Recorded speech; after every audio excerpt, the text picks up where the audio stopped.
Amen. Magandang umaga po sa bawat isa. Muli ng Panginoon, napakagandang araw. Amen. Napakaginaw. Salamat sa Diyos sa mga nandito na. Yung iba ay nakabalo pa. Sa ilalim ng tuhod na. Tayo ay magsisimula na sa ating gawain sa umaga ito. And we will sing 3 songs for the Lord. Let's sing, Bless the Lord, O Holy Night, and all glory be to Christ. Amen. Let's bless the Lord together by singing our first song.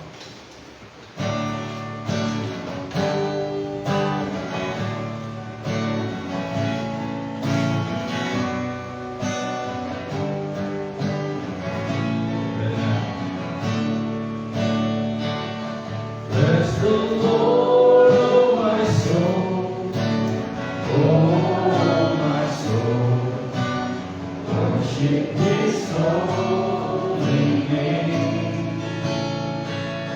Sing like never before, oh my soul, I'll worship Your holy name. The sun comes up, it's a new day dawning. It's time to sing a song again. Whatever may pass and whatever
dapat, amen, sa lahat ng ating pagpupuri sa Kanya. And since malapit na po, Pastuhan, let's sing Oh Holy Night, amen.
bilang ng ating Panginoon ay ang pag-usbong ng ating tunay, buhay at walang hanggang pag-asa sa Diyos. Amen?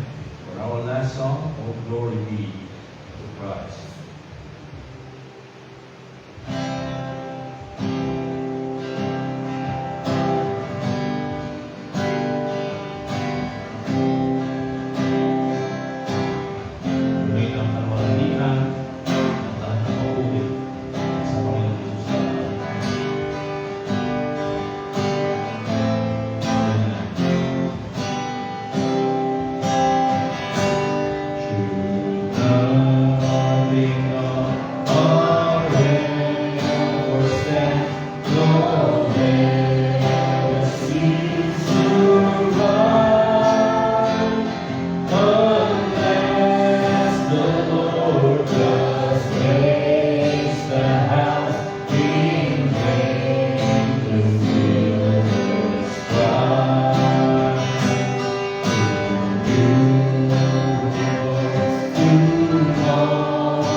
at tinubos mula sa kanilang kapanganakan. Tayo magbuhat sa panalangin sa umaga nito. O dakilang Ama, makapangyarihan, lumikha ng lahat ng mga bagay na nakikita man o hindi, nakahawakan man o hindi.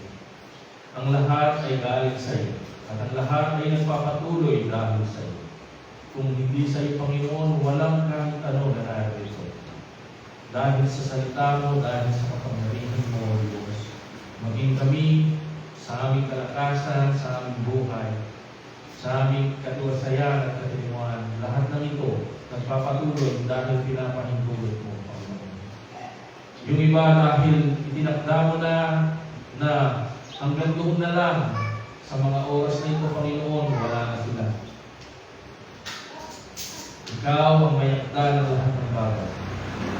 Ang lahat ay nangyayari dahil sa pahintulutan mo. Walang anumang lumilipas na hindi dumadaan sa ilalim ng iyong pangangasiwa. Maging ang Diablo na kung saan mayakda ng pagkakasala. Hindi siya makakakilos kung wala ang iyong kapahintulutan. At ang kanyang pagkilos ay limitado lang sa mga bagay na pinapahintulot mo, Diyos. Hindi niya nagagawa ang gusto niya, hindi niya nagagawa ang nais niya. Bagkus lahat ng pinapahintulot mo na magawa niya ay umaayon at umakabot sa lahat ng iyong plano at nais. Kaya Panginoon, kung ang Diablo ay nagagamit mo para sa iyong layunin at para sa iyong kalwalatian, how much more kami ng mga tao. Kaya Lord, nandito po kami muli upang magpasalamat sa inyo, magpuri sa inyo, upang sumamba sa inyo sa Espiritu at katotohanan. Nandito kami muli sa inyong dakilang presensya upang itaas ang banal at dakilang mong pangalan. Purihin ka, O Diyos, sapagkat tunay kang karapat-dapat, higit sa lahat. Ang ikaw lang ang nararapat sa lahat ng pagpupuri at pasasalamat.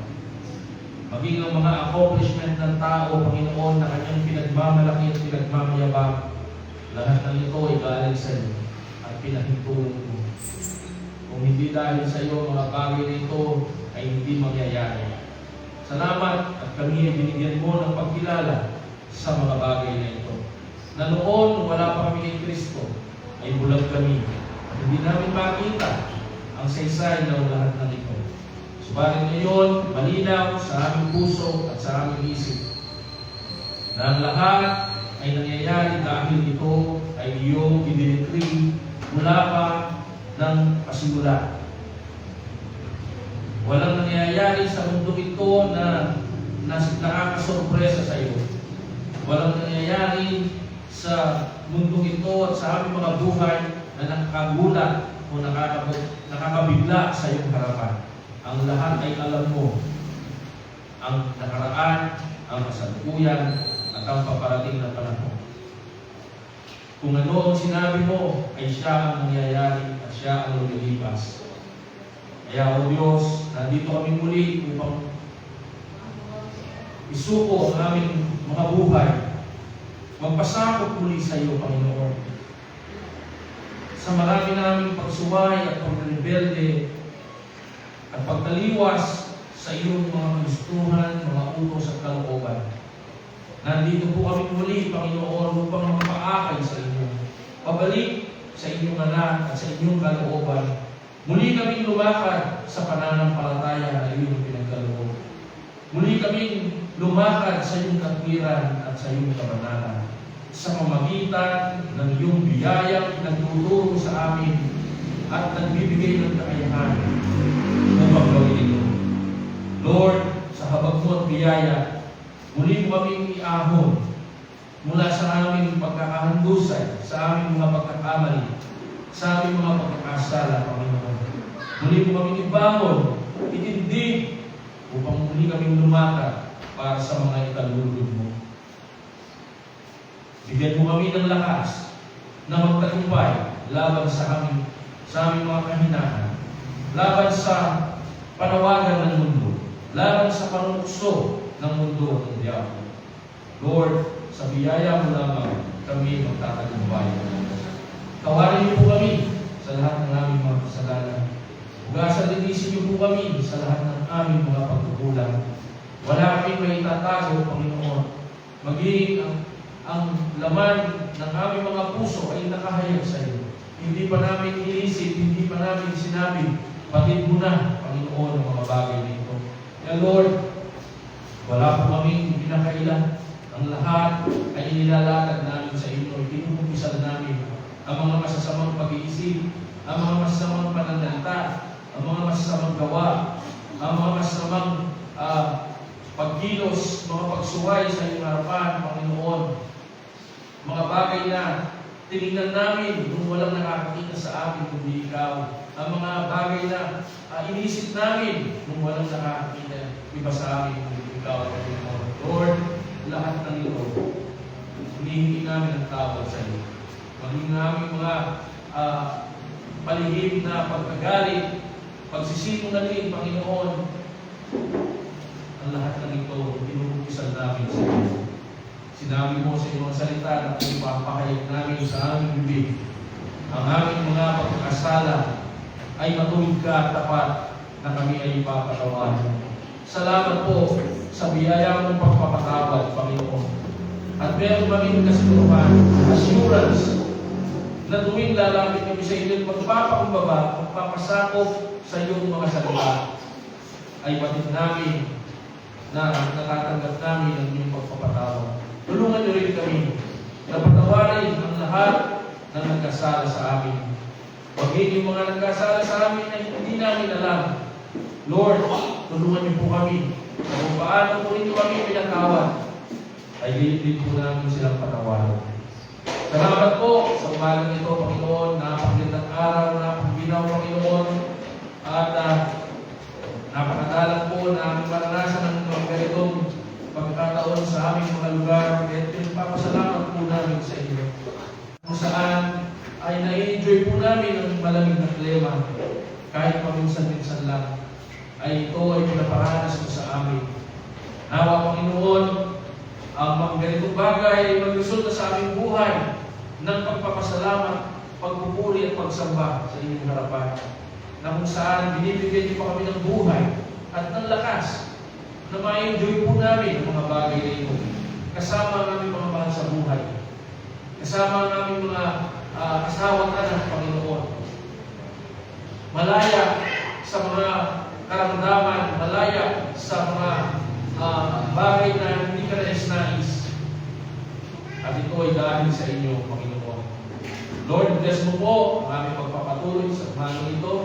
I-bless mo po bawat isang nandirito na. Salamat po sa mga maagang naganda upang pumarito, makapiling ang bawat isa, lalo higit ikaw sa iyong dakilang presensya sa aming nalaman namin. Pangunahan niyo po bawat isa, ikaw ang pagbukas ng aming mga puso sa pagkaunawa ng inyong mga salita. Bigyan niyo na kami ng bukas na tenga at mata para sa magkatotohanan ng inyong mga salita. Dalangin ko rin, Panginoon, sa oras na ito, ang mga pangangailangan ng iyong mga anak na patuloy katagpuin mo po sila.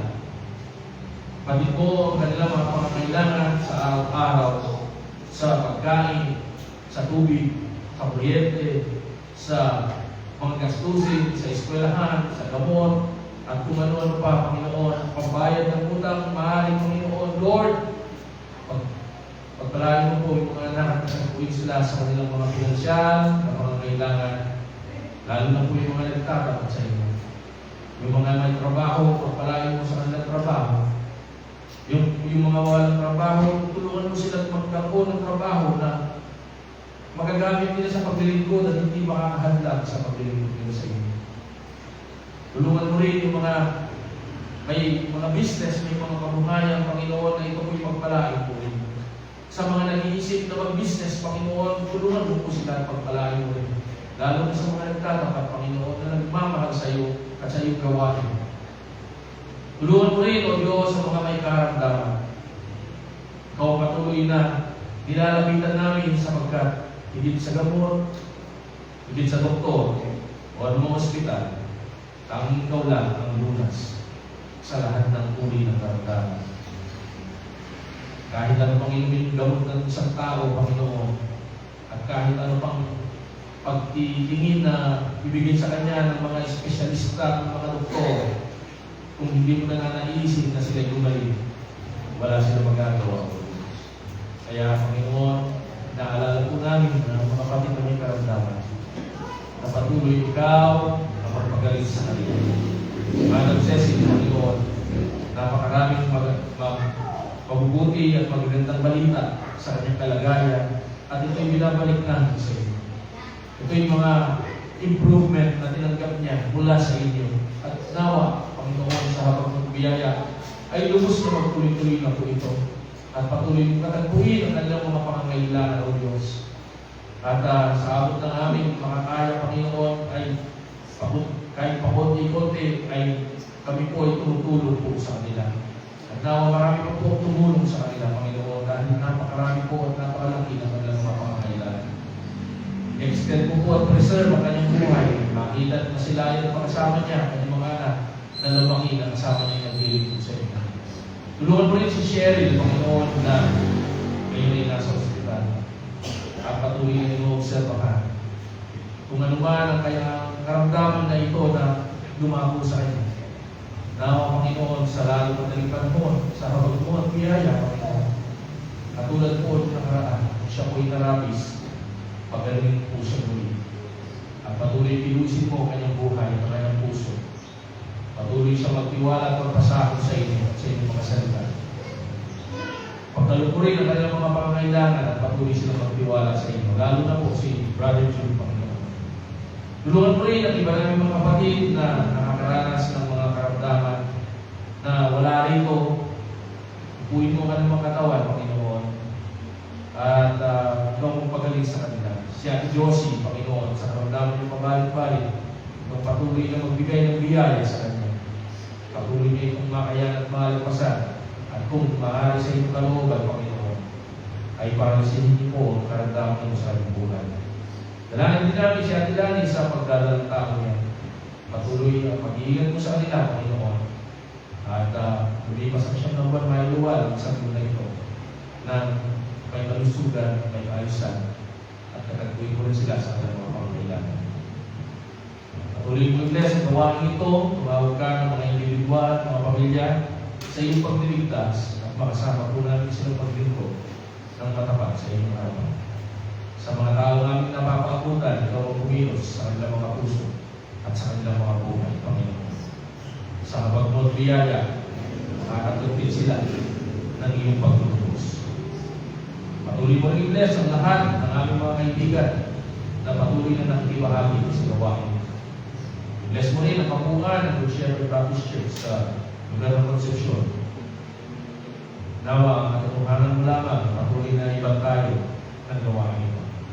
Lahat ng ito ay ang hinihiling, pinakasalamatan, dinadalangin sa dakilang pangalan ng aming tagapagligtas, mananakot at Diyos na si Jesus. Amen.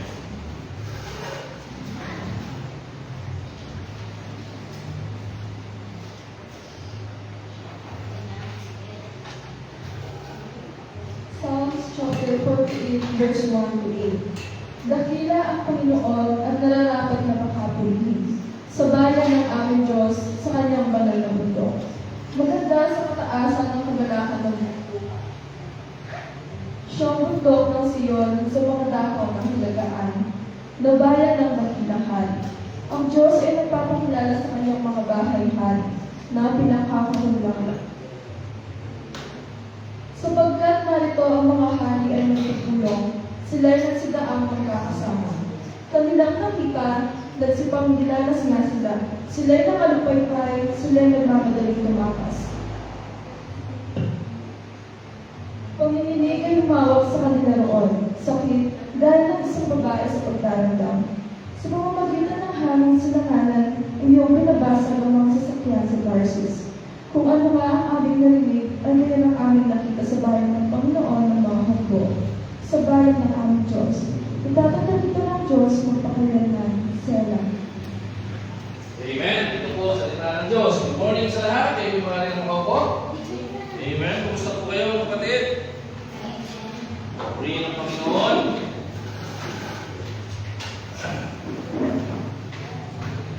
Ay, sara na natin yung pinto. Meron daw nagbibideo eh. Baka mapakanta pa kayo. Biluksan na rin misis yung yung aircon. Akala ko kung mamaya fresh kayo tayo. Okay, good morning po muli sa inyong lahat. Tayo po ay nagsiseries of lesson patungkol po sa kapasuhan. Amen? Sa aklat ng Genesis. At nung nakaraan ay nasa Genesis chapter 5 and 6 tayo. At nagbukas tayo ng mga talata patungkol po sa buhay ni Noah. Ano po? At pagkaman ito ay hindi natin natapos pero ipagpapatuloy po natin ngayon. Okay? So please, meron po kayong mga Bible at tayo po ay umumo sa Genesis chapter 6 and verse 5. So natalakay po natin nung nakaraan ang pagkasilang ni Noah at kung paano po ang kalagayan ng sanlibutan sa panahon ito bago gunawin ng Diyos ang lahat ng mga laman o lahat ng mga nilalang. Ano po? Sa pamamagitan ng pagbaha. Ano po? At itong pagbaha na ito ay ibig sabihin ang lahat po sa mundo ay lumubog sa tubig. Maging ang mga kabundukan. Ano po?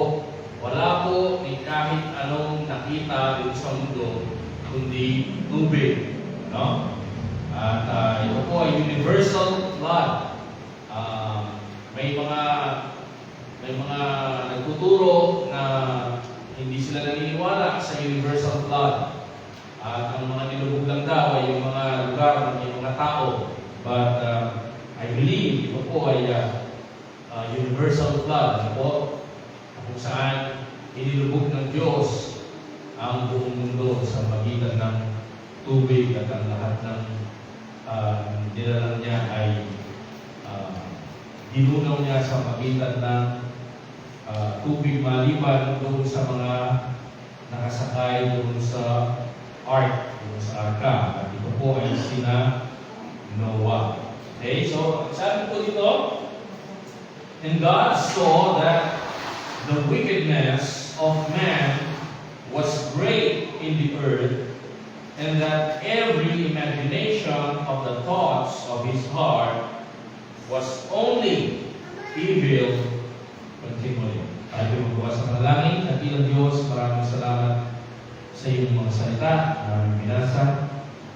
I-bless mo po ito, maging ang aming pagpapatuloy sa aming pag-aaral sa paksang Christmas in Genesis.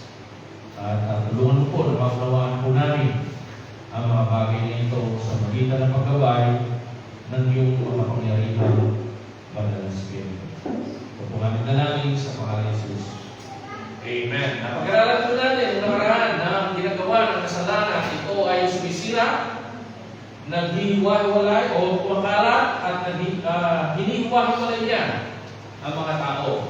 It spoils, it spread, and it separates. Ano po?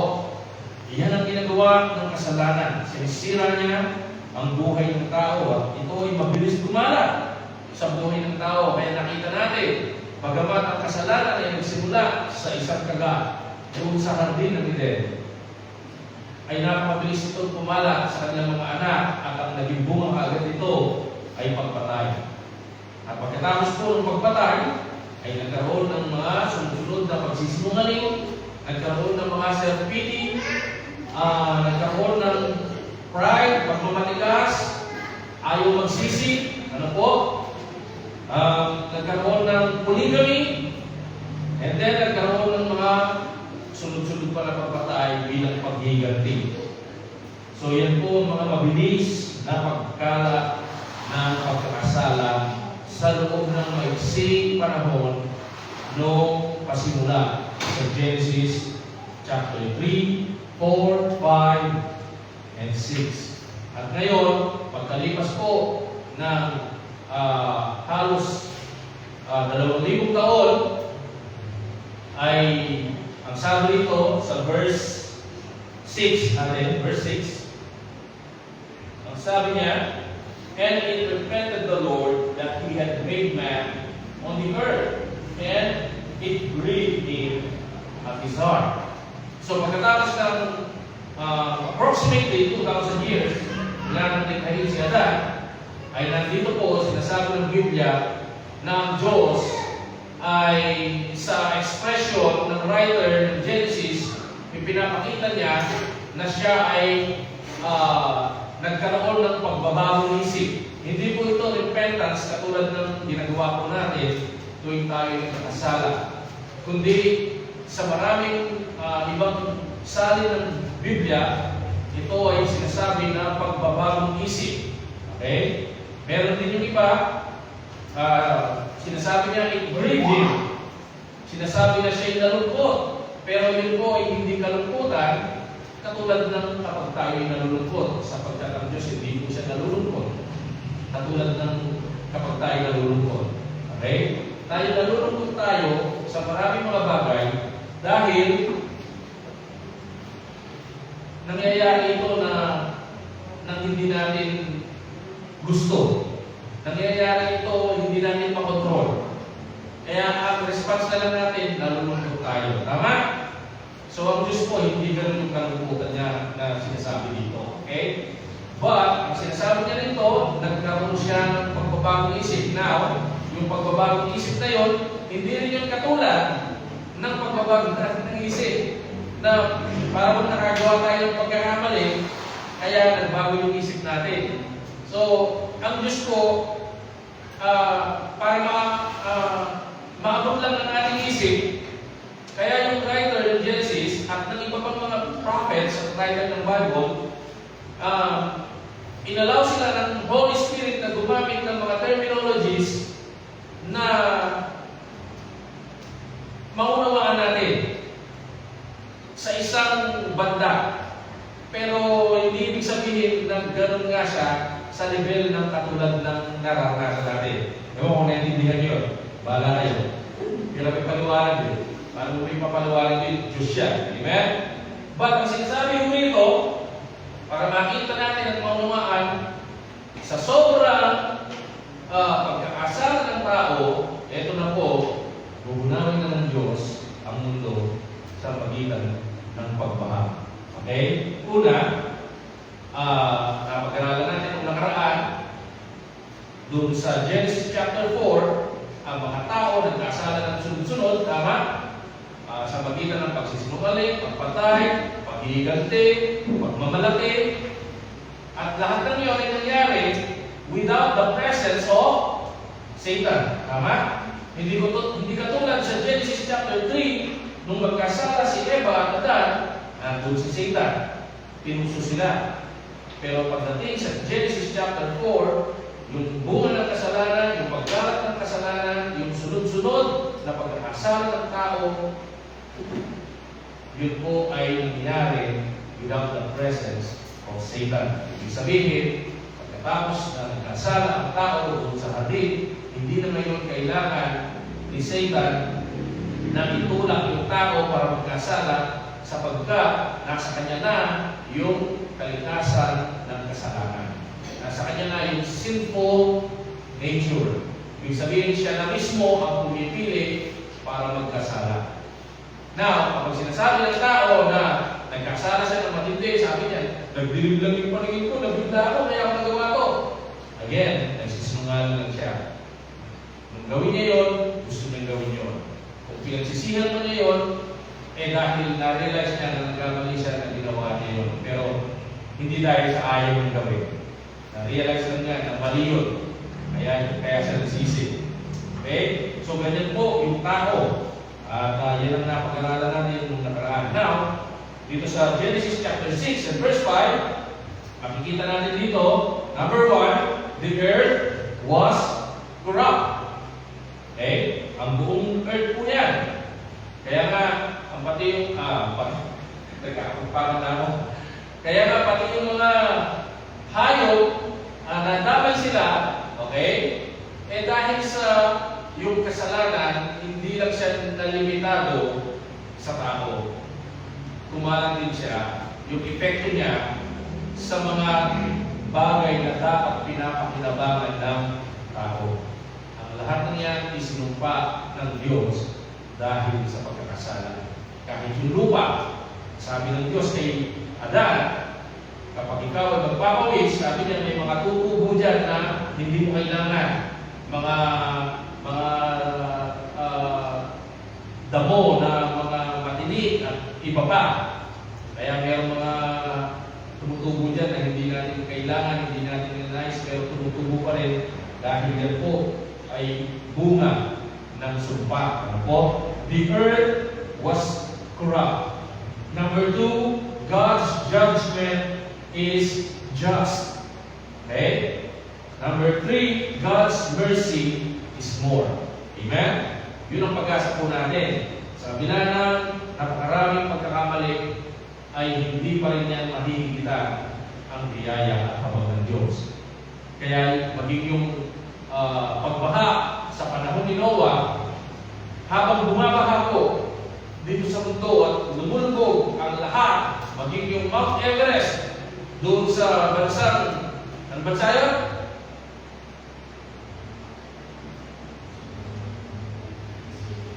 Nepal. Sa bansang Nepal, maging yung Mount Everest, yung pinakataas na mundo kung sinasabi nila, lumubog. Okay?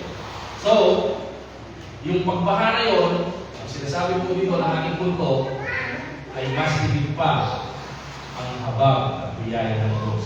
Ibig sabihin, habang pinabaha ng Diyos ng tubig at lumubog kahit yung Mount Everest, mga kapatid, yung baha na yun, hindi niya nahigitan yung pagbaha ng biyaya at habag ng Diyos. Bakit?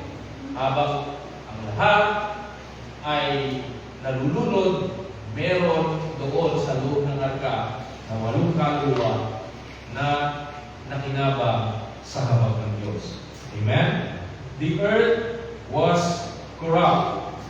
Sabi rito, ang pagrebelde ng tao ay nakahayag sa 3 kategorya. Una, ito ay nakahayag sa panlabas. Ang sabi niya, and God, verse 5, and God saw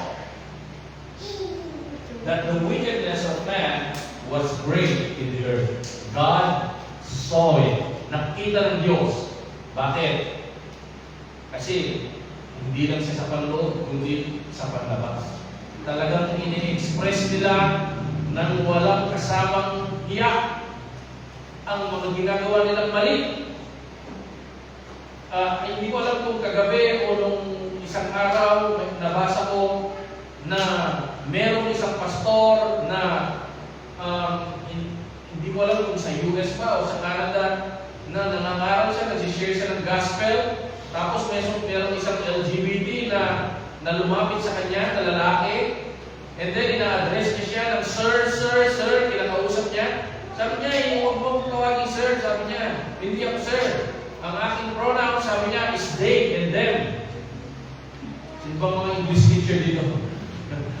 Malapit na kayong maasinto sa pagtuturo nyo ng mga pronoun. Iniiba na yung kahulugan ng mga may konting karamdaman sa pag-iisip. Gusto niya tawagin siya ng pastor na they, them, kahit isa lang siya, kahit lalaki siya. Okay? Buti sa Pilipino, wala yung mga ganyan, di ba? Sa Pilipino, puro siya, sila. Ganun lang. So baka mga LGBT dito, pagkakaw sila, ano? Huwag mong tawagin sir, tawagin mo kung sila. Sapakin mo ng suba. Ganyan po sa Amerika ngayon. Yung pastor na yon, sinumbong nito kay LGBT sa pulis, hinuli. Sino mo yun? Imbis na yung pastor ang purihin, imbis na yung pastor yung bigyan ng pakuswelo dahil nagtuturo siya ng tama, siya pa yung kinulong. Why? Yung expression ng kasalanan, wala nang kahiya-hiya. At yun pa ang pinagtatanggol ng mga nasa kinauukulan. Nakikita po ninyo? Huwag tayo magtaka. Kung isang araw, Kahit dito sa Pilipinas, hindi na tayo maging malaya. Nagawa nga nila yun ng COVID di ba? Pinagbawal tayo ng people. Pero sa awa ng Diyos, I think, kumikulang tayo dito ng 2 linggo. After nun, nagtipon na tayo dito, bagamat mangilan-ilan lang kami noon na nagtitipon. At yung iba ay natatakot pa rin lumabas. Pero kaya kong gawin yan ng lahat ng gobyerno na ipagbawal. Kaya habang malaya tayo, mga kapatid, maglingkod tayo sa Diyos. Amen? Dahil pag dumating yung araw na pinagbawal ito, maglilingkod ka pa kaya? Eh kung ngayon may kalayaan, yung iba hindi makapaglingkod ng matapat, how much more pag ganun na? Hello? Di ba? So outwardly, yung expression ng kasalanan. Ngayon, araw ng linggo, di ba? Nasa yung mga tao. Yung mga simbahan, aalog-alog. Pero lang yung mga simbahan, yung mga nagtuturo ng mali. Gusto nila dun. Pero yung mga tao, nasaan? Kanina, dumaan kami sa shrine, sa cemetery. Daming sasakyan, daming motor, daming tao. Nag-exercise. Diba? Araw ng linggo. Pinalaga ng Diyos para ibalik sa Kanya ang lahat ng kabutihang tinanggap natin. Nasaan sila? Diba? Proud sila sa ginagawa nila na salulat sa Diyos. Proud sila na ginagawa nila yung mga bagay na ayaw ng Diyos. Pag sinabihan mo, ikaw pang masama. Pag sinabihan mo, ikaw pa ang sasabihan ng hindi maganda. Sa mundo ngayon, as long as you are, sabi nga, nice, okay na yun. Anong ibig sabihin ng nice?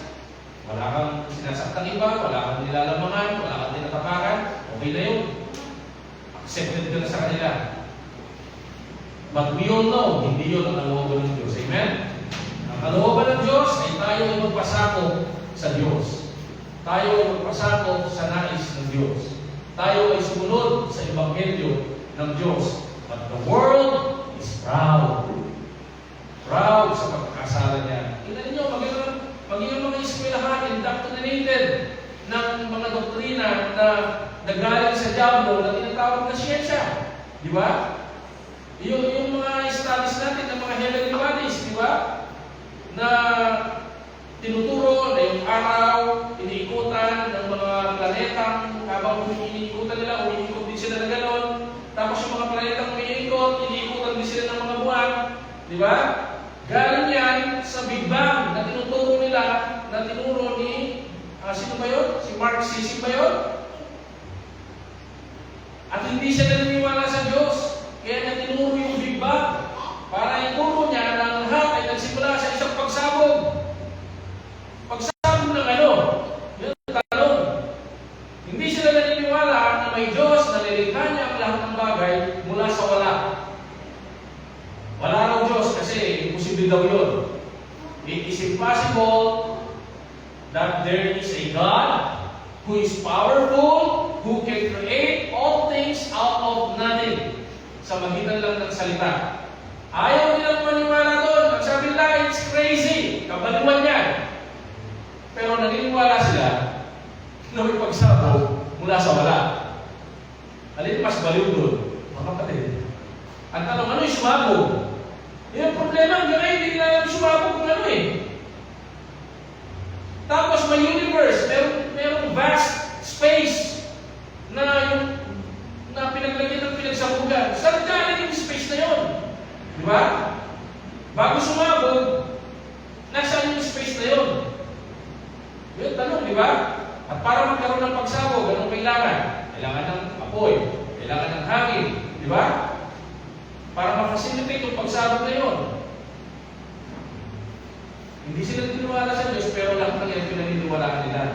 Doon sa pagsabog na yun, yung mga pinagsabugan, eventually, after billions and billions of years, di ba? Nag-develop yung mga yun, naging kung ano-ano, nagkaroon ng planeta, tapos ang planeta, nagkaroon ng tubig, nagkaroon ng kitikite,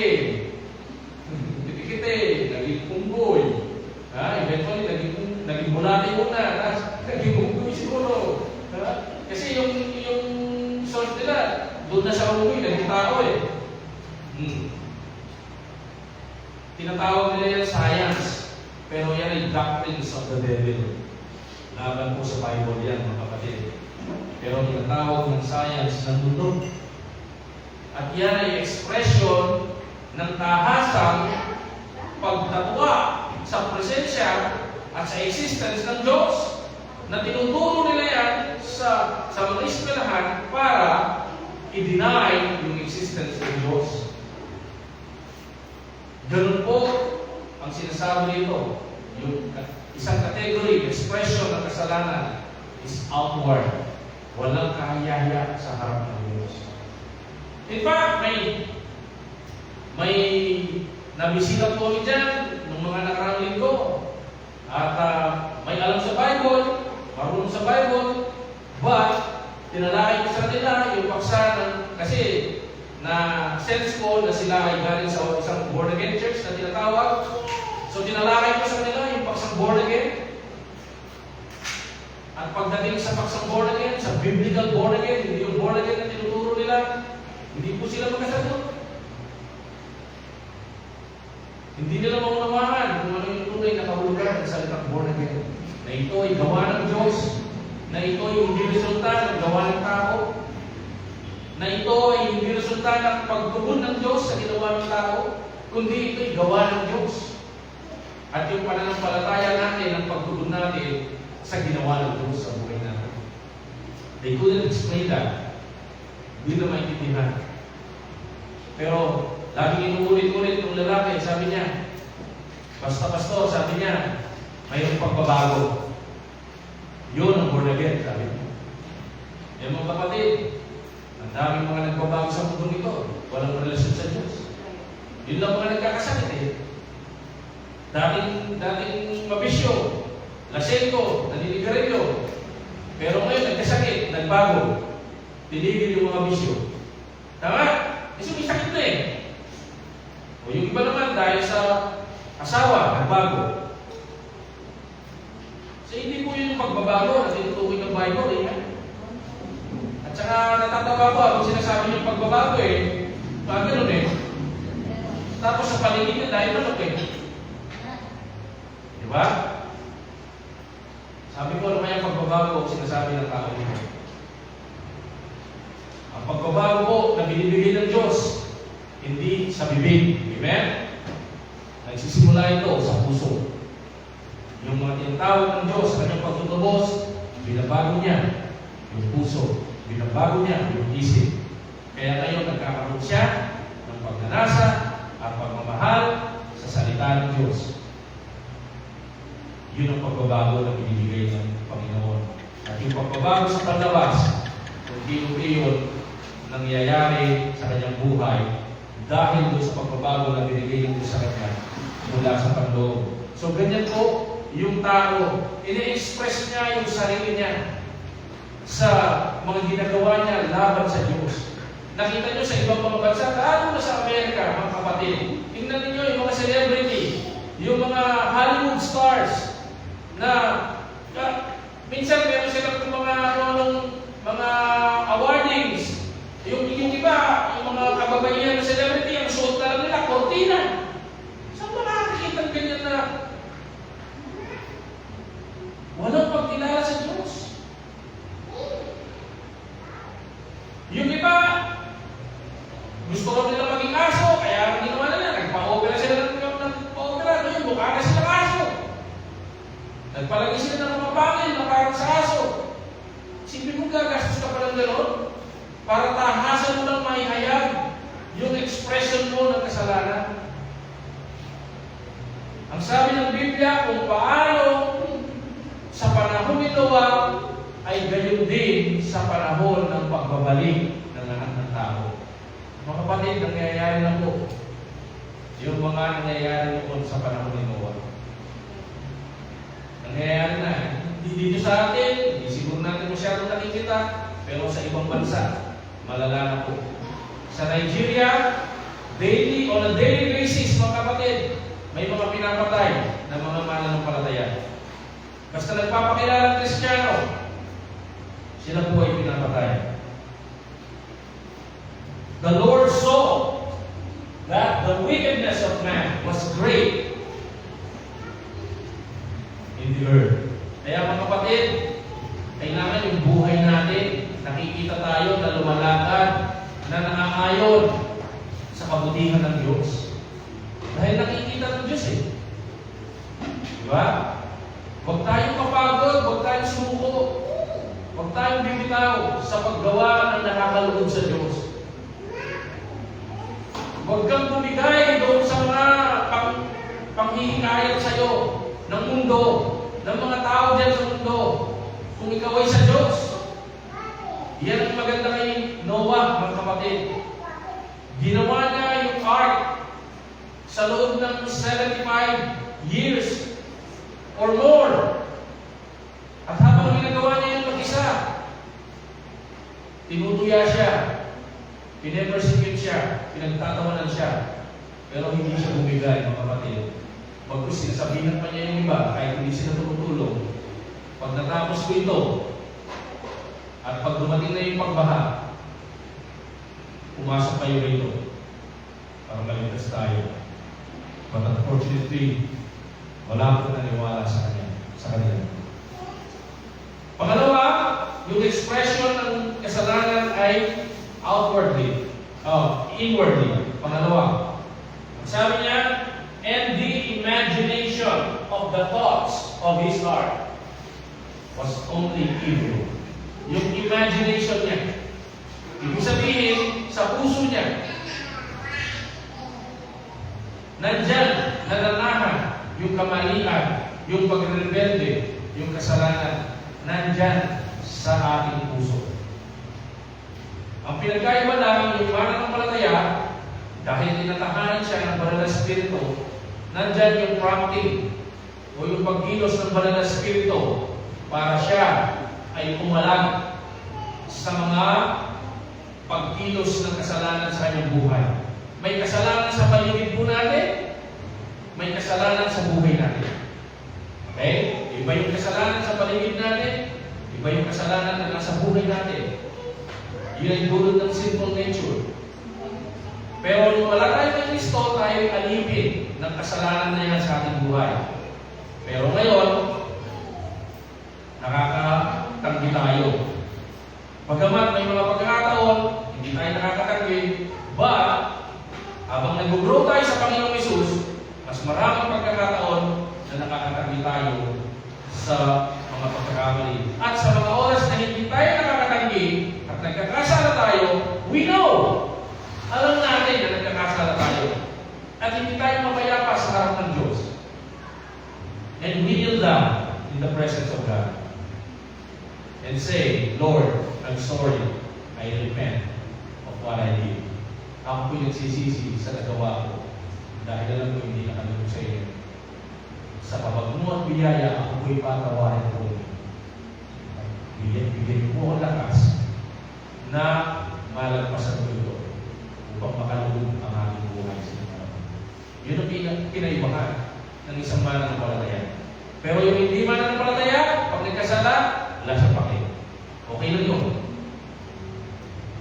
Pag kinonfront mo siya sa kanyang kasalanan, magmamalaki pa yan, magagalit pa yan. Katulad ni Cain, di ba? Si Cain, kinonfront si Cain, di ba? Sabi ng Panginoon sa kanya, nasa ng kapatid mo? Hindi ko alam.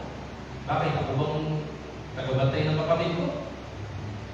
Tapos yung pinarsahan niya, nung pinarsahan siya, sinabihin siya na, ito yung parusa mo. Anong sabi niya?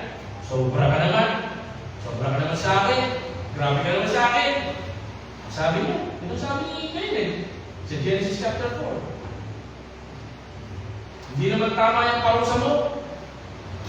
Ibig na mag-sorry, sorry po, alam ko po, nagkamali ako at dapat ang naparusahan ako. Hindi.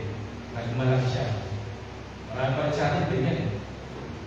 Pag na-confront tayo sa ating mga pagkakamali, imbis na ma-realize natin at imbis na magpasakot tayo, nagmamalaki pa tayo. Ang dali lang naman yun eh. Grabe ka naman. resignation sa buhay natin mga kapatid. Dapat magpasakot tayo. Wala namang masama kung magpapasakot tayo, lalo na sa tama. Amen? Why? Ang kasalanan, hindi lang sa paligid natin, ang kasalanan, nandiyan din sa buhay natin. But dahil nakikristo tayo, itong pangatlo, wala na sa atin ito. Anong sabi niya? Continually. Yung imagination nila, okay? Yung nakita ng wickedness sa kanila ng Diyos outwardly, yung imagination nila na wickedness nila inwardly, ay nagpapatuloy sa kanilang buhay. Only, sabi nga dyan. Yun lang ang nangyayari sa buhay nila. Iyan ang pinagkaiba sa mananampalataya. Amen? Sa mananampalataya, hindi na po yan. In fact, I think may nabasa tayong verse ng nakaraan sa Psalms chapter 10, but we will not go there. Ang sabi niya doon, I think Psalms 14, ang sabi niya doon, and God is not in all their thoughts. Why? Because their imagination is only evil. Continually. Ginagawa ng tao ang sarili niya na siya yung Diyos. Dahil wala siyang pagkilala sa tunay na Diyos. Ano sabi sa Romans chapter 8 and verse 7? Ang isip ng isang tao wala kay Kristo ay isang isip na nakikipag-away sa Diyos. Romans 8:7. Because the carnal mind, pag sinabing carnal mind, yan ay ang isip ng isang taong wala kay Kristo. Pag sinabing carnal, yan ang isang taong makamundo, makalaman. Hindi siya spiritual, makalaman siya. His mind is enmity against God. It is not subject to the law of God. Neither indeed can be. Hindi siya nagpapasakop sa mga alituntunin ng Diyos sapagkat hindi niya kayang magpasakop. No wonder their thoughts are only evil continually. So, the earth was corrupt from outward to inward, and it's happening continuously. Number 2, God's judgment was just. Ibig sabihin, ang Diyos walang pinapalagpas na pagkakamali at kasalanan. Lahat ng pagkakamali, lahat ng pagkakasala, hindi man yan nakita ng iba. Ikaw lang nakaalam, pero alam ng Diyos. Wala mo tayong lusot, mga kapatid. We are all guilty of this. At tuwing hahatulan ng Diyos ang isang pagkakasala, ito ay matuwid. Kung ano ang parusang ipataw ng Diyos sa ating mga kasalanan, ito ay matuwid. Ito ang nararapat. At bago pa nagkasala ang tao, sinabi na ng Diyos. Tama? Na ang kabayaran ng kasalanan ay ano? Kamatayan. But still, pinili ng tao ang magkasala. Pinili ng tao ang kamatayan. Ngayon, sasabihin naman ng marami, ba't binili mo ng Diyos, pinapadala niyo yung iba sa impyerno, tapos yung iba hindi. Sino ba nagpadala sa tao sa impyerno? Di ba yung sarili niya? Sino bang pumili sa kasalanan? Di ba yung tao? Ang Diyos ba? Yung tao, di ba? Now, sa maling pagkaunawa ng iba, yun ang sinasabi nila. They make God appear so bad by saying, pinapadala ng Diyos yung iba sa impyerno. When yung tao, out of his own will and choice and decision, pinili niya yung kapahamakan. For all have sinned and come short of the glory of God. So, nawala ng tao ng kapayapaan, nawala ng tao ng kapahingahan, nagkaroon ng kaguluhan, nagkaroon ng maraming pangyayari na hindi maganda, nag-away-away ang magkapatid, nag-away-away ang magkababayan, nag-away-away bansa, laban sa bansa, ang lahat ng yan ay resulta ng judgment ng Diyos. Yes, mga kapatid. Even sa Thessalonians na pag-aralan natin, doon sa mga hindi sumasampalataya, doon sa mga hindi sumusunod sa Ebanghelyo, sabi ng Bible, God is sending them delusions. In fact, let's go there, mga kapatid. Okay?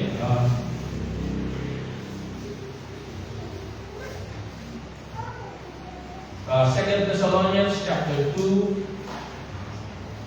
2 Thessalonians chapter 2. Magsimula tayo sa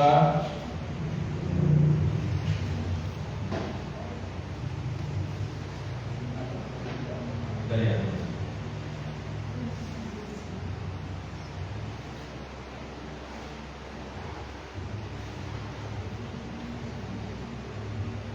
Verse 11 natin.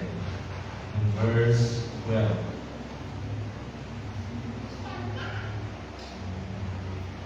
And for this cause, verse 11, God shall send them strong delusion. Ano yung delusion na yan? It's a strong delusion. Ano yan? That they should believe a lie. Ibig sabihin, yung pinadala ng Diyos na ito sa mga patuloy na nagre-reject ng katotohanan, sa mga patuloy na tumatanggi sa Ebanghelyo, papadalahan sila ng Diyos whatever is this strong delusion, it is causing them to reject the truth and believe a lie. Nakuha po ninyo? Kaya may mga tao, kahit na anong gawin mo, na ibahagi sa kanila yung Ebanghelyo, at kahit paulit-ulit nila itong naririnig, hindi nila ito sinusunod, hindi nila ito tinatanggap, ito yung tinatanggihan nila, at mas pinipili pa nila yung mga maling aral at mga maling turo. Why? Because of God's judgment. Ngayon, by sending them strong delusion. Kita po rin yun, mga kapatid? Judgment po ng Diyos yan. Bunga ng kahatulan ng Diyos. Yung strong delusion na tinatanggap po ng tao. Salamat sa Diyos. At kung hindi po tayo tinawag ng Diyos sa kanyang biyaya kabab, baka strong delusion ang tinanggap natin. Okay? Yan po ay nangyari sa panahon ni Noah. Isipin ninyo, kung ilang milyon o bilyon yung tao sa panahon yun, walong kaluluwala ang sumama doon sa arka. Kaya huwag kayong magtaka sa panahon natin ngayon, kakaunti ang yumayakap sa katotohanan.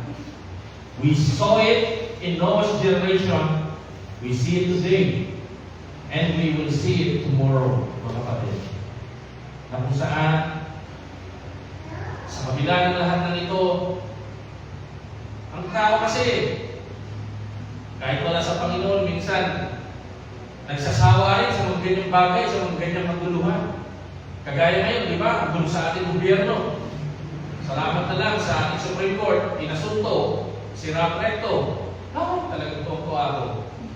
Yung mga may kasalanan, mga tax natin na malalaki. At yan ang may kasalanan kung kaya yung 60 billion ng PhilHealth ay kinuha. Ang sabi sa ating konstitusyon ay dito sa mga mambabatas natin, kapag dumami yung pondo ng PhilHealth, dapat yung inuhulugan ng mga member ng PhilHealth bababa. At yung mga benefits nila dadami. Yun dapat ang epekto. Pero si Rap Recto, nung nakaipon yung PhilHealth ng 89 billion, ang ginawa niya, kinuha niya. Buti na lang hindi pwedeng kunin ng minsanan, nakuha lang niya 60 billion. Ang gagawin daw niya, ipapapatayo daw niya ng mga tulay, ng mga kalsada. Ibig sabihin, ibibigay niya sa mga buhayang kongresista at sa mga buhayang nasa DPWH. Si Rap Recto ang tagapakain ng mga baboy ang buhaya sa gobyerno. Obvious ba nagalit ako sa kanila? Nakakagalit mo kasi, di ba? So ngayon, inasunto siya ng Supreme Court na ibalik yung 60 billion na kinuha niya. Salamat sa Panginoon at may kinikilos ang Panginoon ng mga tao para mangyari yun. Isipin ninyo yung mga nakakasal ba kayo mga ganyan? Okay na yun. Kababa na ng sensweldo tapos nakakasal ng mga ganyan. Hirap na hirap magtrabaho, walang oras, minsan sobra pa, ginagabi. Kasi kawawa yung nasa middle class yung mga minimum wage earner, saka yung mga under minimum wage earner, kawawa sila Sila yung bigyan ng tax Tapos itong mga hindi nagbibigay ng tax, ito yung mga nakikinabang. Itong mga nagbibigay ng tax, wala masyadong pakinabang sa gobyerno. Kaya kawawa, mga kapatid. Banapit na tayo sa mga buhay. Yan kasi nangyayari sa mundo. Diba? Kahit sa gobyerno natin, kita-kita natin kung paano mga kapatid yung judgment ng Diyos ay nandiyan. Isipin ninyo may mga nangyayaring session sa Senate Committee, sa Blue Ribbon Committee sa Senado tungkol sa korupsyon sa tax. Tapos yung si Ron Recto magbibigay pa ng panukala ng mga panibagong tax at pagtataas ng tax. Isipin mo kawalang iya niya. Habang pinag-uusapan yung pagnanakaw ng tax, sabi niya, magtaas pa tayo ng tax. Dapat nga magbaba ng tax kasi nanakaw lang Kung may pangailangan ng gobyerno, hindi dahil kulang yung pagbibigay ng tax ng mga tao. Ito'y dahil sa ninanakaw ng mga baboy at mga buhaya sa gobyerno.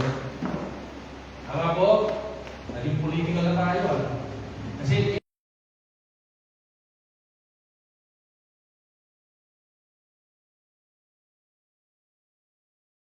kanya na yung strong delusion, hindi na siya makapag-isip ng patuwid. Naalala nyo nung pinatawag sa Senado, tapos pinakausap siya, I think si Bongo, may pinapabasa sa ata siya, sabi niya, Your Honor, huwag niyo po kami utusan. Sabi mo, makapalang ka. Pwede bang public servant ka, tapos hindi ka mautusan? Huwag ka mag-public servant, di ba? Lord, so kanya po pa umuulo yung dugo ko sa mga nangyayari sa gobyerno natin. Nakakamas yung panahon ni Duterte, mga kapatid. Oo, may mga patay dito, patay doon. Pero yung pag-asenso ng gobyerno, kitang-kita. Korupsyon, hindi masyado. Sa Singapore, sa Taiwan, chismis pa lang na yung isang officer ng gobyerno ay may ginawang kaniwalian, chismis pa lang, hindi pa napatunayan, nagre-resign na po sila. Kahit presidente pa yan. I-google niyo po. For the sake of delikadesa. Pero sa Pilipinas, sinabi rin ng kapatid, yung pong kapatid ko, yung presidente, adik, hanggang ngayon, gumagamit.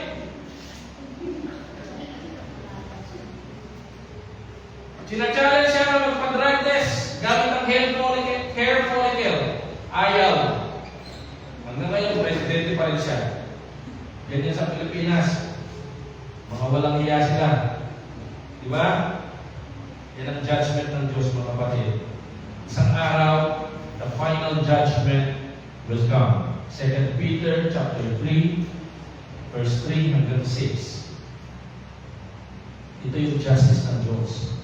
Ngayon, kala nila nakakalusot sila, but one day, that day, yung sinasabi ng Bible, the final judgment will come. 2 Peter chapter 3, verse 3 hanggang 6. Knowing this first, that there shall come in the last days scoffers, walking after their own lusts, saying, Where is the promise of his coming? For since the fathers fell asleep, all things continue as they were from the beginning of the creation. For this they willingly are ignorant. Of that by the word of God the heavens were of old, and the earth standing out of the water and still and in the water, whereby the world that then was being overflowed with water perished. So, ano sinasabi nila? Noon pa sinasabi yan. Yung babalik si Kristo. Pero hanggang ngayon, di pa bumabalik. Di ba? Wala silang pananampalataya. Yung judgment ng strong delusion, nasa kanila. Parang sa panahon ni Noah. Sabi nito, lumubog din. Kahit hindi sila naniniwala, lumubog din. And then verse 10 hanggang 12.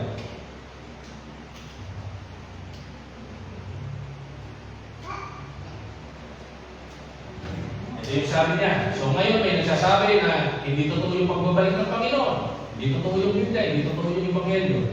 Bagamat hindi nila sinasabi yan expressly, pero yan nilang sinasabi ng buhay nila.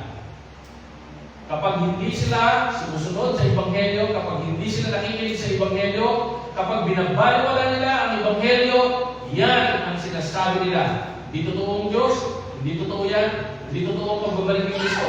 Kasi kung naniniwala ka na si Kristo ay totoo at ang kanyang pagbabalik, magpapasakot ka sa Kanya. Pero dahil hindi sila naniniwala, ito yung sabi niya, but the day of the Lord will come. Amen? Sige, huwag lang kayong maniwala. Kahit hindi mo yung pinapaniwalaan, darating. Amen? Will come as a thief in the night. Darating siyang hindi mo alam, katulad ng magnanakaw. In the which the heavens shall pass away with a great noise, and the elements shall melt with fervent heat. The earth also and the works that are therein shall burn up. Yung buong mundo at lahat ng nandito masusulong. Di ba? Ano yung mga pinagmamalaki ng tao? Yung mga structure na itinayo niya. Yung mga pagtinignan mo, mapapamana ka. Di ba? Sino nang nakarating ng Kuala Lumpur? Nakita niyo yung tallest na sinasabi doon ng mga Twin Tower. Yung sa New York, bago na nag-iba yung Twin Tower, sino nakakita doon? Ako nga, nung nakarating ako ng Boston hindi naman yung mga pinakamataas na building, pero doon lang ako nagtakad ng nakatingala ng matagal Iba't ibang klaseng building, naggawa sa kung ano, sa salamin, hindi ko alam kung sa alumin o sa bakal. Mga grandiosong mga building na talagang, sabi dito, lahat ng nasa mundo at lahat ng mga ginawa ng tao na nasa mundo, sabi niya, matutunan, susunugin. And then, 11, sabi niya, seeing then that all these things shall be dissolved. Anong ibig sabihin ng dissolved? Matutunan, di ba? Yung asukal, pag nilagay mo sa kape, ba't mo inahalo? To dissolve it, di ba? Para matunaw, para mawala. What manner of persons ought ye to be in all holy conversation and godliness? Verse 12. Looking for and hasting unto the coming of the day of God, wherein the heavens being on fire shall be dissolved, and the elements shall melt with fervent heat. So ano muli kayo ng mga tao, sabi niya, na hindi nyo inaabangan itong pagdating ng Panginoon. Kasama kayong masusunod. Kasama kayong mapaparusahan sa judgment. But kung alam mo ito, sinasabi ni Peter, kung pinaniniwalaan mo ito, let that fear of God remain in your heart. At maglingkod ka ng matapat. Why? It could be later. Could be tomorrow. Who knows? Diba? At kung ang pinagpapagalan lang natin ay nakabase lang dito sa lupa, kasama masusunod yan. Pero kung marami nating pagsisikap, itinugol natin sa Panginoon, sa kanyang Ebanghelyo, sa kanyang Iglesia, mga kapatid, nasa Diyos na yun, hindi masusunod. Amen? Yan po yung sinasabi niya. Judgment is real. Judgment is just. And man deserves it. But number 3, God's mercy is way more. Amen? Bagamat yung judgment ay dapat po sa atin. Pero mga kapatid, nandito ang Diyos, i-display niya yung kanyang dakilang habag at biyaya, yung kanyang patience sa makasalanan katulad mo at katulad ko. Nakarapat-dapat sa pagluho, subalit, kinahabagan po na tayo. Ginawa ang art, mga kapatid, sa loob ng halos 8 dekada. Tingnan nyo kahabang pasensya yun. Di ba? Pwede namang bigyan ng Diyos ng talent at lakas si Noah na magawa niyo sa mas mabilis na panahon. But God was so patient. Di ba? Binigyan niya sila ng mahabang panahon. In fact, para ma-realize lang po natin, mga kapatid, nandiyan pa po kayo? Kailangan ba ng Diyos yung ark para iligtas yung 8 tao? Hindi. Amen. Hindi. But because of His patience, His long-suffering, sa loob ng almost 8 dekada,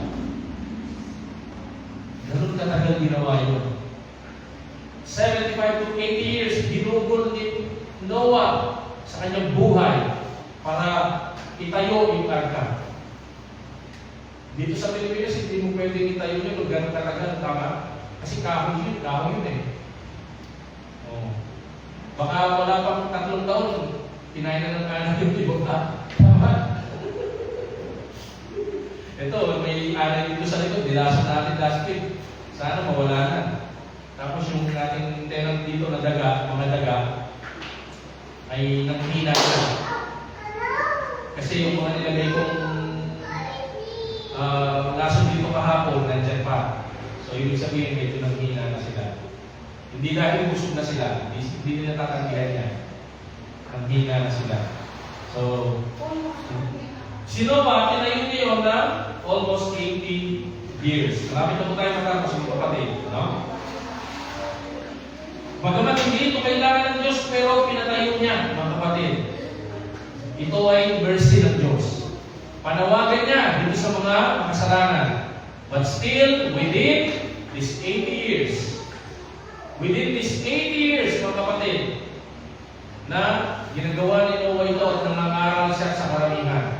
Itong mga tao ito, outwardly, inwardly, they express their wickedness continually. Yun po ang ginawa ko nila.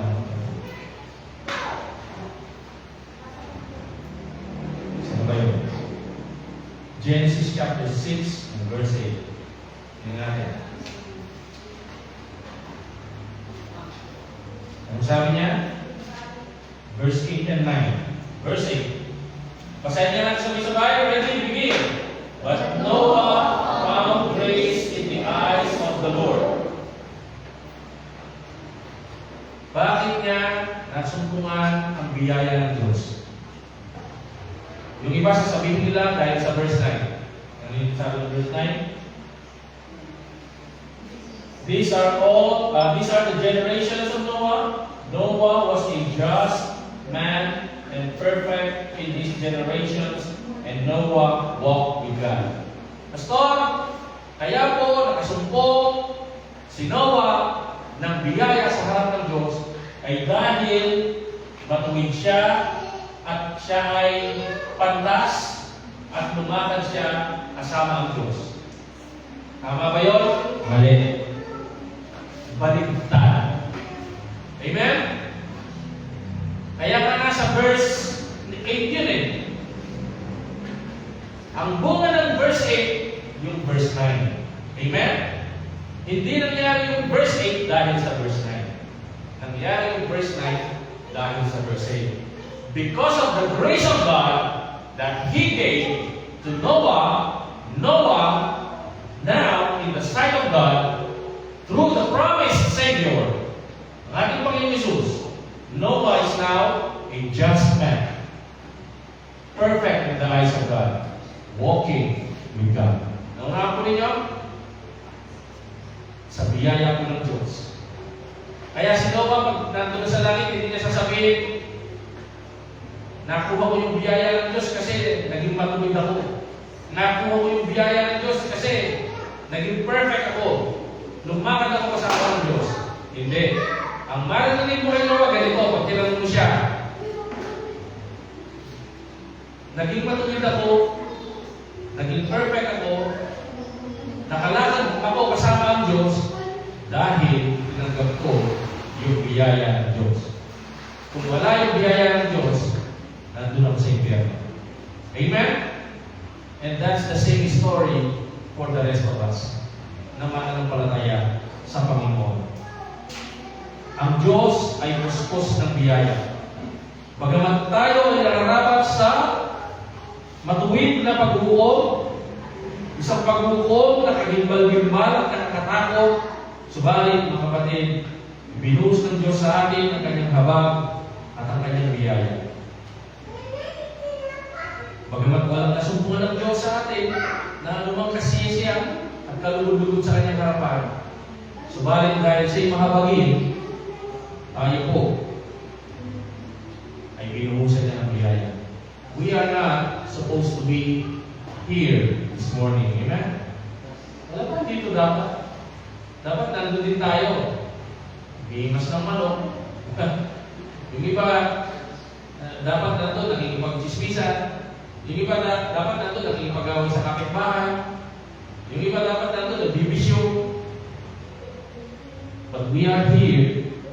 Why? Because of the mercy of God. Because we found grace in the sight of God. Katulad ni Noah. It is God's grace. Amen? Anong resulta ng biyaya ng Diyos sa buhay ni Noah? Chapter 6 and verse 22. Genesis.